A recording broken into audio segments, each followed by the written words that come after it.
Romeo की पुस्तक 13 अध्याय 1 और 2 में यह लिखा है, हर एक व्यक्ति शासकीय अधिकारियों के अधीन रहे, क्योंकि कोई अधिकार ऐसा नहीं जो परमेश्वर की ओर से ना हो, और जो अधिकार है वे परमेश्वर के अधिकारी हैं, वे परमेश्वर के ओर से ठहराए हुए हैं। हालेलुया। अब 2 में लिखा है यहाँ, इसलिए जो कोई अधिकार का विरोध करता है वह परमेश्वर की विधि का सामना करता है और सामना करने वाला दंड पाएंगे, सामना करने वाले दंड पाएंगे। आमीन। हाल ही में आजकल बहुत सारे हम लोग इस बात को सुन रहे हैं, जैसे कि वैक्सीन लगी थी कोरोना के टाइम में, तो उस समय बहुत लोग बोल रहे थे कि सही नहीं, इसको नहीं लगवानी है, लेकिन अगर नहीं लगवाएंगे तो हम लोग बाहर कर दिए जाएंगे। आप अगर बाहर जा रहे हैं और बॉर्डर पड़ता है, यहाँ से देहरादून का बॉर्डर पड़ता है, वहाँ पुलिस वाले आपको रोकेंगे, आपका आधार कार्ड को देखेंगे, आपने वैक्सीन ली है कि नहीं ली है, कुछ चीज को देखेंगे। तो यहाँ हम लोगों को वो लगवानी जरूरी होगी। जो नहीं लगवाना चाहते तो उनकी मजबूरी यहाँ बन गई है। अब जो लगवाना चाहते हैं, अब उनके विषय में बाइबल क्या बता रही है कि यहाँ जो लिखा है कि हर एक अधिकारी, कोई भी हर एक अधिकारी परमेश्वर की ओर से नियुक्त किया जाता है। अब वो जो अधिकार है, अधिकारी का यदि कोई सामना करेगा तो वो अधिकारी का सामना नहीं कर रहा है, वो परमेश्वर का सामना कर रहा है। तो अगर ये वैक्सीन आई है तो हमको लगवानी है, तो मैंने लगवाई, आपने भी लगवाई, लेकिन इसमें फिर बात बीच बीच में आ रही थी, सोशल मीडिया पर आता है, कुछ डॉक्टर लोग बोल रहे थे, कुछ और लोग बता रहे थे, और काफी लोगों को अटैक भी पड़ा, काफी लोग मरे भी हैं, उसमें हाल में भी काफी मर रहे हैं। अब ये बात आ रही है कि जब लोग मर रहे हैं तो अब क्या किया जाए, वो तो जहर था या वो हमको मार रही थी। जैसे कि बता रहे हैं, कल मैं योग गुरु रामदेव का एक वीडियो देख रहा था, उसमें वो बता रहे थे ये घोटाला था, ये वैक्सीन जो थी ये गलत थी, ये ठीक नहीं थी, लोग मर रहे हैं। कोई जिम में एक्सरसाइज कर रहा तो वो जिम में ही मर गया, कोई स्विमिंग कर रहा तो वो स्विमिंग में मर गया, कोई दौड़ता जा रहा तो वो मर गया, ठंड भी मर रही, गर्मी मर रहे, ये बहुत बुरा हाल इसने कर दिया। लेकिन मेरा वचन, मेरे परमेश्वर का जो पवित्र शास्त्र बाइबल है, वो मुझे और आपको, हम मसीहियों को क्या सिखा रहा है, हम उसके बारे में देखेंगे यहाँ कि अधिकारी कोई भी परमेश्वर के बिना अधिकारी नहीं होता है, नियुक्त करने वाला ही परमेश्वर है, और उसका सामना हमको नहीं करना है। तो हमने जब वैक्सीन लगा ली है, अब यदि कोई नेगेटिव बातें आती भी हैं, भाई अगर स्त्री लगवाएगी तो वो बांझ हो जाएगी, और यदि बच्चा होगा भी तो वो बीमार होगा या कुछ इस तरह का पूर्ण कंप्लीटली नहीं होगा, और यदि पुरुष लगवाएंगे तो नपुंसक हो जाएंगे। इस तरह की बातें हमारे सामने आई हैं, बहुत ज्यादा बताई गई है। जब हमको अब डर भी लगने, बहुत लोगों को डर भी लग रहा है, बहुत लोग डरे हुए भी हैं, क्योंकि कौन नहीं डरेगा। मेरे पड़ोस में अच्छा खासा जवान बच्चा मर जाए, 40 साल का, 30 साल का, 10 साल के, 15 साल के बच्चे लड़े मर रहे हैं, और इसके बारे में बता भी दिया गया था कि हाँ ये गलत है। उसके बाद अब हम कैसे बचेंगे, कौन हमको बचाएगा, क्योंकि हमने तो वो लगवा ली थी। अगर हमने परमेश्वर के रोमियो की पुस्तक 13 अध्याय 1 और 2 वचन को आदर दिया है, तब परमेश्वर कहता है कि मैं तुम्हें आशीष दूंगा, मैं तुमको संभालूंगा। हम कैसे बचते हैं, जब हम यशाया 54 का 17 को पढ़ते हैं, वाली कहा कि जितने हथियार तेरी हानि के लिए बनाए जाए उनमें से कोई भी सफल नहीं होगा, उनमें से कोई भी सफल नहीं होगा, बनाए जाए। अब हथियार का मतलब क्या, हथियार क्या, तीर और तलवार बंदूक ही है? नहीं, टोना टोटका भी है। यदि कोई तुम्हारी दावत कर रहा है, उसने खाने में तुमको कुछ मिला करके दे दिया, या कोई तुमको मिठाई देकर गया, उसमें कुछ जहर मिला करके दे करके चला गया और आपने उसको खा लिया, तो लिखा है कि कोई भी हथियार जितने तेरी हानि के लिए बनाए उनमें कोई भी सफल नहीं होगा।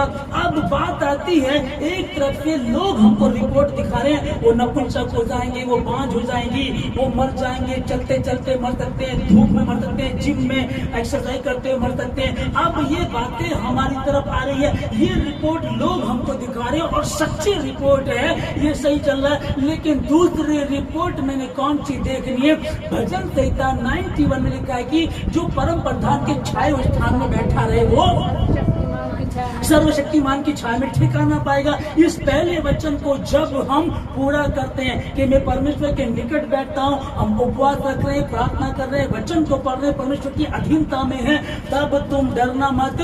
तेरे निकट 1000 और तेरे दाहिने हाथ 10,000 गिरेंगे, परंतु तुझ तक नहीं पहुंचेंगे। क्या तुम नहीं जानते कि तुम्हारा शरीर तुम्हारा परंतु परमेश्वर का मंदिर है, और परमेश्वर का आत्मा इसमें वास करता है। लोग डरे हुए हैं, बहुत ज्यादा डरे हुए, पर मैं हर एक मसीह को जो ऑनलाइन सुन रहे, जितने हमारे भवन में जो मसीह को मानने वाले, बुलाए हुए की बात नहीं चल रही है, बुलाए हुए तो बहुत है परंतु चुने हुए थोड़े हैं। जो चुने हुए उनसे बात चल रही है और वो उन्हीं से बात करके उनको कहता है। अभी हम लोग मरकुस 16 अध्याय 16 में पढ़ते हैं, है ना, कि जान पूछ करके, यार बाइबल में लिखा हुआ है कि अगर प्राणनाशक विष भी पी जाए, जहर भी पी जाए, मतलब कि जहर भी अगर पी जाएंगे तो भी उसको कुछ हानि ना होगी। अगर हम इम्तिहान लेंगे परमेश्वर का तो उलझ जाएंगे, फंस जाएंगे, क्योंकि बाइबल ऐसा नहीं बता रही है। यीशु मसीह को शैतान बोलने लगा, तेरे विषय में वो भजन में लिखा, भजन की पुस्तक में लिखा हुआ है कि अपने आप को यहाँ से गिरा दे, वो तेरे निमित्त अपने तो वह आज्ञा देगा, तुझे हाथों हाथ उठा लेंगे। तब यीशु मसीह ने कहा, ये भी लिखा है, अपने प्रभु परमेश्वर की परीक्षा ना कर। तो कई बार लोग मूर्खता कर देते हैं, कई बार पंगा लेते हैं, हाँ मेरा परमेश्वर ठीक कर देगा, मैं कह रहा हूँ ठीक कर देगा। वो प्रभु को तो बाहर कर देते हैं, मैं वाली बात ले आते हैं। एक जगह कुछ लोग दुष्ट आत्मा को निकाल रहे थे, तो दुष्ट आत्मा गुमराह करती है। दुष्ट आत्मा ने पास्टर को बोला, तू निकालेगा, है तू बड़ा है निकालने वाला। तो वो जोश में कह रहा, हाँ मैं निकालूंगा, आज मैं ही निकालूंगा। और दुष्ट आत्मा ने उस पर अटैक किया। क्या बात क्या आ गई कि हमने क्या कर दिया, मसीह यीशु को साइड में कर दिया। उसी के नाम से वो कांपती है, उसी के नाम से डरती है, उसी के नाम से वो उसको छोड़ करके चली भी जाती है। लेकिन अगर मैं वाली बात आ गई, और ये कब आती है, अब यही तो बात शैतान कह रहा था यीशु मसीह को, अपने आप को इसके इस ऊंचाई पे से गिरा दे। तो वो कहने लगा कि ये भी लिखा है कि अपने परमेश्वर की परीक्षा ना कर। तो इसलिए इस बात को भी हमको समझना, हाँ ये जो वैक्सीन थी, क्योंकि अफवाह भी है और योग गुरु रामदेव भी बता रहे, बहुत लोग भी बता रहे, अगर ये अफवाह है तो प्रभु का धन्यवाद, और अगर ये सच भी है कि बांझ हो जाएंगे, बीमार हो जाएंगे, मर जाएंगे, लोग इसी के कारण मर रहे हैं, हार्ट अटैक हो रहे हैं, इसी के कारण मर रहे हैं, तो मैं आपको लिख करके देता हूं, मैं आपको एक रिपोर्ट दिखा रहा हूं, यशायाह 53 की रिपोर्ट में आपको दिखा रहा हूं, जहां लिखा उसके कोड़े खान से चंगे हो चुके। यशायाह 54 के 17 की रिपोर्ट में आपको दिखा रहा हूँ, पहला कुरिन्थियों 3 का 16 और 17 की रिपोर्ट में आपको दिखा रहा हूँ। इन रिपोर्टों को देखिएगा, इनको पढ़िएगा और बार बार उसको बोल दीजिएगा। जब भी नेगेटिव थॉट्स आए, जब भी नेगेटिव बातें, जब भी कोई आकर के पड़ोसन बताएगी, कोई पड़ोसी बताएगा, कोई सोशल मीडिया पे बताएगा, कोई और बताएगा, अब वो जब बताएंगे तो आपका कमजोर करेंगे कि तू भी जल्दी मर जाएगी। और जैसे ही हम इनको लेते तो हमारा दिमाग वैसे काम करना शुरू कर देता। तो मुझे और आपको तो एक चीज पे भरोसा है कि मेरा परमेश्वर यह हुआ, उसने कहा है जो कोई इस मंदिर को नष्ट करेगा परमेश्वर उसको नष्ट कर देगा। हमने तो अधिकारी की अधीनता में रहे हैं, उन्होंने कहा, क्योंकि परमेश्वर का वचन बता रहा उसका सामना नहीं करना, इसलिए मैंने वो वैक्सीन लगवाई, इसलिए मैं उसकी अधीनता में था। और जब मैंने परमेश्वर के वचन को आदर दिया तो अब परमेश्वर ही मुझको संभालेगा भी। आमीन। यशायाह 50 का 8 और 9 पढ़े।